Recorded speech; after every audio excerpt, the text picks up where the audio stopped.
영화 바튼 아카데미가 도착했습니다. 이 작품은 알렉산더 페인 감독의 신작인데요. 골든글러버에서 남우주연상, 여우조연상을 수상한 작품이고요. 곧 개최될 제96회 아카데미 시상식에서도 벌써 5개의 부문에 노미네이트 되어 있는 수작입니다. 이미 어느 정도 작품성이 보장된 영화라는 뜻일 텐데요. 물론 이 작품은 이렇게 미학적으로도 훌륭하지만 대부분의 알렉산더 페인 영화들이 그렇듯 대중적인 관점에서도 편안하게 볼 수 있는 작품입니다. 결론부터 말씀드리면 저도 이 작품 정말 좋았습니다. 저는 지금까지 바튼 아카데미를 제외하고 알렉산더 페인의 작품은 3편 만날 수 있었습니다. About Schmidt, Descendant, 그리고 다운사이징까지. 개인적으로 3편 모두 좋았는데요. 그의 작품은 언제나 격한 감정의 요동 없이도 묵직한 감동을 전해주는 것이 일품인 것 같습니다. 물론 제가 만난 알렉산더 페인의 세계는 바튼 아카데미까지 포함해서 단 4편에 불과하지만 그럼에도 불구하고 개인적으로 특징적이라고 생각한 지점이 있는데요. 그것은 바로 영화의 오프닝입니다. About Schmidt, Descendant, Downsizing 3편 모두 주인공인 한 남성의 세계가 큰 변혁을 맞이하면서 시작되죠. 그리고 그 변화의 출발점에는 언제나 아내를 망신한 상황이 존재합니다. About Schmidt는 아내 헬렌이 돌연사를 하면서 시작되고요. Descendant에서 맷의 아내는 서핑을 하다 중퇴에 빠지게 되죠. 다운사이징 역시 마찬가지입니다. 폴은 아내와 함께 소인국의 세계로 들어가기로 결심하는데요. 입성 당일에 아내는 포기 선언을 하고 달아나 버리니까요. 정리해서 말씀드리면요. 알렉산더 페인의 작품은 한 남성이 지금까지의 삶과는 완전히 다른 삶을 살게 되는 세계를 그리고 있는 것이고요. 그 출발은 오랜 세월 함께 지낸 아내와의 이별인 것입니다. 사실 일반적인 관점에서 중년이 된 남성에게 아내와의 헤어짐 뒤에 남은 인생은 아내와 함께 했던 지금까지와는 180도 다른 삶이라고 말할 수 있겠죠. 바튼 아카데미 역시 유사합니다. 물론 이 작품에서는 아내가 아니라 엄마를 경유해서 표현되는데요. 우선 털리는 엄마 주디로부터 이번 방학은 학교에서 지내라는 통보를 받게 됩니다. 보스턴에 있는 아버지를 만나려는 계획까지도 물거품된 것이죠. 홀 역시 유사합니다. 그가 방학 동안 학교에 남아 학생들을 관리하게 된 이유는 동료 선생님 때문인데요. 그는 모친이 병에 걸려 간호를 해야 한다는 거짓말을 하죠. 그러니까 영화의 중요한 두 인물인 폴과 털리 모두 엄마를 관통하는 일들로 계획이 완전히 틀어지게 되는 것입니다. 그렇게 시작된 여러 일들을 통과하면서 끝에는 그들의 삶이 완전히 바뀌게 되죠. 무엇보다 폴은 학교를 떠나게 되니까요. 개인적으로 인상 깊은 지점은 인물들이 겪게 되는 상황들이 일상의 영역을 벗어난 기상천외한 사건이 아니라는 사실입니다. 어떻게 보면 우리네의 삶에서 충분히 겪을 수 있는 일들이죠. 즉 저에게 알렉산더 페인의 작품들은 일상의 범주에서 맞게 되는 큰 변혁을 그리는 영화로 느껴지는 것이고요. 그 끝에는 그것을 관통한 인물들의 입장에서 고무적인 방향으로의 코페르니쿠스적 전환이 놓여있는 것 같습니다. 바튼 아카데미 역시 마찬가지일 텐데요. 이번 리뷰에서는 인물들이 통과하는 과정 속에서 작가가 말하고자 하는 이야기가 무엇인지에 대해 살펴보도록 하겠습니다. 바튼 아카데미 끝장 리뷰 지금 시작합니다. Sir, I don't understand. That's glaringly apparent. I can't fail this class. Oh, don't sell yourself short, Mr. Coates. I truly believe that you can. 개인적으로 바튼 아카데미에서 가장 눈에 띄는 포인트는 손 혹은 팔을 경유한 부분이었습니다. 결론부터 말씀드리겠습니다. 저에게 이 작품은 인간 사이의 포옹보다는 악수를 지향하는 영화로 보입니다. 쉽게 말해 끈적한 인간관계보다는 담백하지만 다정한 텐션을 유지하는 관계를 추구하고 있는 것이죠. 영화에는 제 기억에 3번 정도 인상 깊은 손의 만남이 있는데요. 먼저 폴과 메리 그리고 털리 3인방은 보스턴으로 현장 학습을 떠납니다. 메리는 여동생의 집에 내려달라고 하고요. 털리는 메리의 짐을 옮기기 위해 먼저 차에서 내리죠. 자연스레 차 안에는 폴과 메리 둘만 남게 됩니다. 나름의 따뜻한 말을 건네며 어느 순간 폴과 메리의 손이 닿게 되고 메리는 화들짝 놀라며 손을 빼죠. 다소 우스꽝스럽긴 하지만 저는 이 장면에서 손을 경유한 온기 같은 것이 느껴지더라고요. 두 번째는 메리와 털리가 보스턴에서 아버지 토마스를 만난 것이 문제가 되어 그의 부모는 학교로 찾아와 클레임을 제기하는데요. 이로 인해 폴이 교장실로 불려가게 되고요. 털리는 사관학교로 전학 가게 될지도 모른다는 생각으로 전전긍긍하며 교장실 앞에 앉아서 기다리게 됩니다.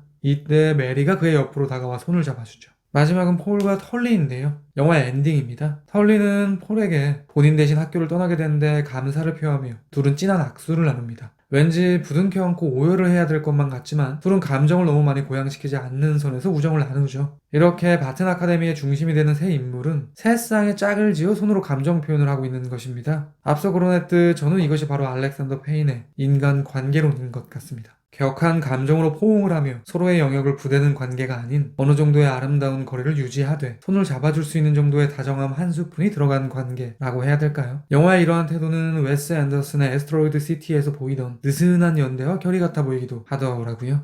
감독의 인간관계론에 대해 조금 더 파보겠습니다. 이상하게 들리실 수도 있을 텐데요. 저에게 알렉산더 페인의 세계에서 남녀의 사랑이라는 감정은 꽤 연약한 것처럼 느껴지기도 합니다. 우선 리뷰의 서두에 말씀드렸듯 그가 그리는 세상에서는 부부가 붕괴되는 것이 인물의 성장이 시작된다는 측면에서도 그렇죠. 이뿐만 아니라 바튼 아카데미에서도 그런 면면이 느껴지는데요. 특히 파티 시퀀스에서 도드라집니다. 폴과 털리 그리고 메리는 리디아의 홈파티에 참석하게 되죠. 세 인물 모두 이성과 엮이게 됩니다. 폴은 리디아와, 털리는 리디아의 조카와, 그리고 메리는 데니와 말이죠. 일반적인 영화였다면 이 상황에서 크리스마스의 기적이 일어났을 것입니다. 그들 모두에게 마치 러브 액츄얼리 같은 로맨틱한 상황이 도래했을지도 모르죠. 그런데 바튼 아카데미에서는 그러한 기대가 완전히 배반됩니다. 리디아는 애인이 있었고요. 털리는 폴과 메리로 인해 썸녀와 추가 진전이 없이 학교로 돌아오게 되죠. 메리 역시 마찬가지입니다. 데니는 왠지 그녀에게 호감이 있는데 선물을 건네지만 메리는 이성에 대한 관심보다는 상실한 아들을 그리워하며 오해를 하게 되니까요. 저에게는 사랑의 결실을 맺어주지 않으려는 창작자의 의도처럼 느껴지더라고요.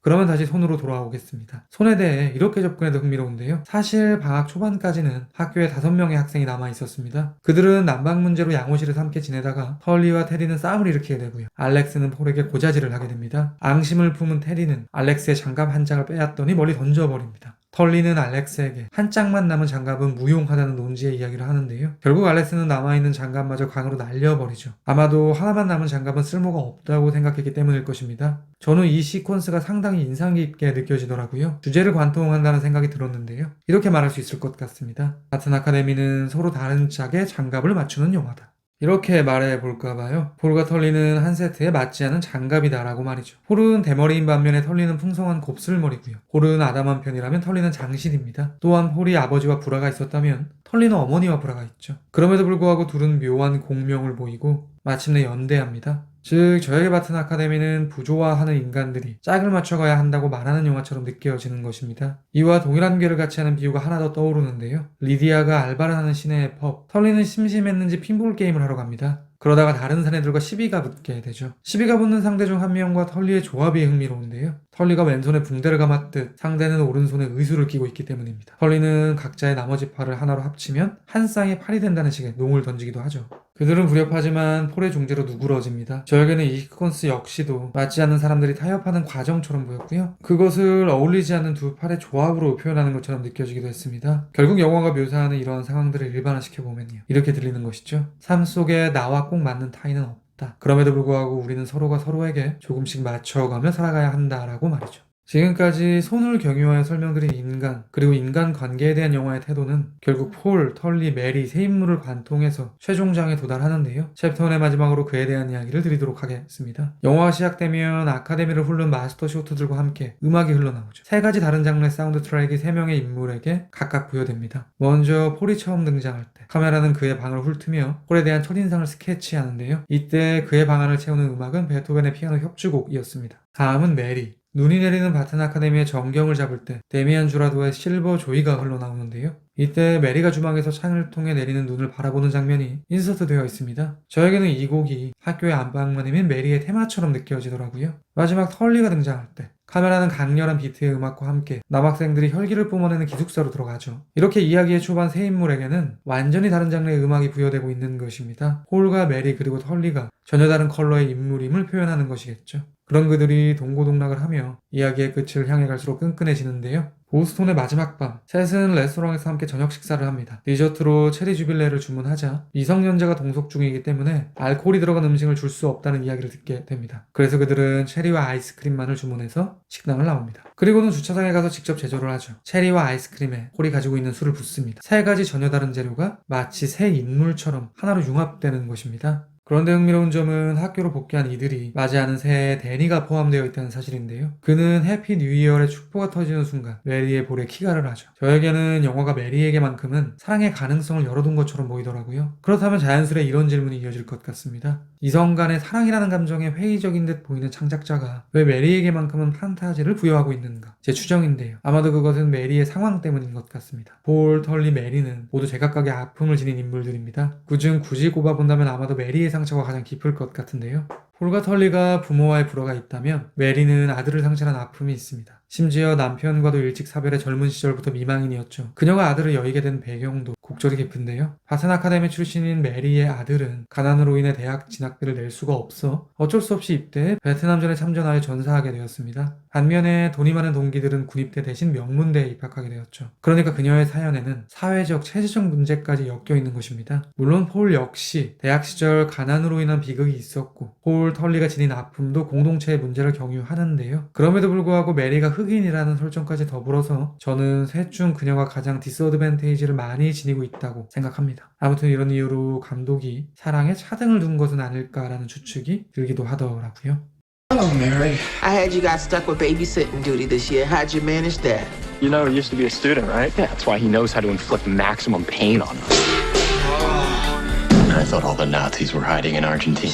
저에게 바튼 아카데미는 과거와 현재라는 테마 역시도 흥미롭게 다루고 있는 것처럼 느껴지는데요. 우선 폴은 고대 문명사를 교육하는 선생님입니다. 그러니까 폴 자체에 이미 역사 프레임이 씌워진 것이죠. 그 과목에서 그나마 좋은 점수를 받은 학생이 털리입니다. 다들 CD에 허덕일 때 혼자 B+를 취득하니까요. 실제로 보스턴에서 함께 박물관을 갔을 때 폴은 털리에게 고대 유물에 대해 관심이 있었던 것 아니냐고 묻기도 했죠. 이렇게 표현해보면 어떨까 싶은데요. 바튼 아카데미는 과거, 그러니까 역사의 중요성을 설파하는 영화다라고 말이죠. 이것은 폴의 대사를 통해 꽤나 직접적으로 드러납니다. 앞서 말씀드린 보스턴의 박물관 시퀀스, 남녀의 성행위가 묘사된 유물을 예로 들며 폴은 이렇게 이야기합니다. 옛적부터 지금까지 인류는 같은 것에 열광했고 같은 자극을 받았으며 같은 관심사를 가졌다. 그러니 현재의 우리만이 특별한 존재라고 생각하는 것은 어불성설이다. 우리는 언제나 과거를 교훈 삼아서 현재를 살아가야 한다고 말이죠. 그러니까 현재를 잘 살아가게 하는 동력으로서의 과거의 중요성을 이야기하고 있는 것입니다. 영화의 끝자락 폴의 선택이 꼭 그런데요. 그는 털리의 부모 앞에서 털리를 커버쳐주고는 본인이 대신 학교를 그만두게 됩니다. 말인즉슨 과거인 폴이 현재인 털리를 위해 희생하고 있는 것이죠. 그런데 이것은 젊은 시절 폴에게도 동일하게 적용할 수 있습니다.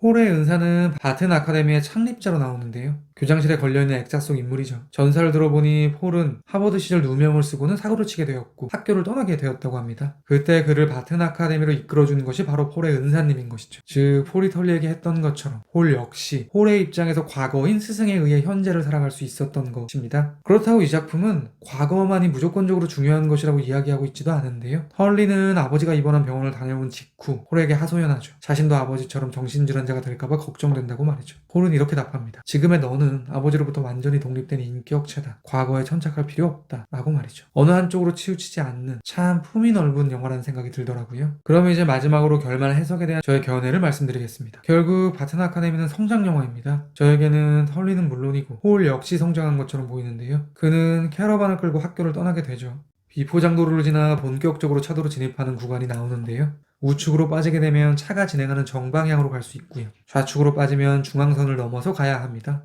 그는 중앙선을 넘어가죠. 이에 대해 역방향으로 갔다고 볼 수도 있을 것입니다. 완전히 인생의 새로운 전환점을 맞는 사내의 선택처럼 보이는 것이죠. 지금까지와는 다른 정반대의 삶을 살겠다는 선언처럼 느껴진다고 해야 될까요? 또한 그는 위스키를 한 잔 입에 물고는 가글만 하고 뱉어버리는데요. 그간 준 알코올 중독자 수준의 행보를 보이던 모습과는 정반대죠. 저에게는 이 역시도 지금까지와는 180도 반전된 그의 미래를 엿볼 수 있는 설정처럼 느껴지더라고요. 그는 아마도 작가로서의 삶을 살게 되지 않을까 싶기도 하고요. 바튼 아카데미에 대한 제 별점은 별 4개고요. 한 줄 평은 다음과 같습니다. 전혀 다른 개성을 뿜어내는 체리, 아이스크림, 알코올이 체리 주빌레로 완성되는 것처럼. 제가 100% 확답을 드리지는 못하겠지만 아마도 다음 리뷰는 지금 보여드릴 이 영화가 되지 않을까 싶습니다. 그리고 당연한 이야기지만 그 어떤 영화라 해도 언제나 영화는 제 리뷰보다 무조건 위대합니다. 들어주셔서 감사합니다. Nothing's clear. You've been fighting the Harkonnens for decades. Look!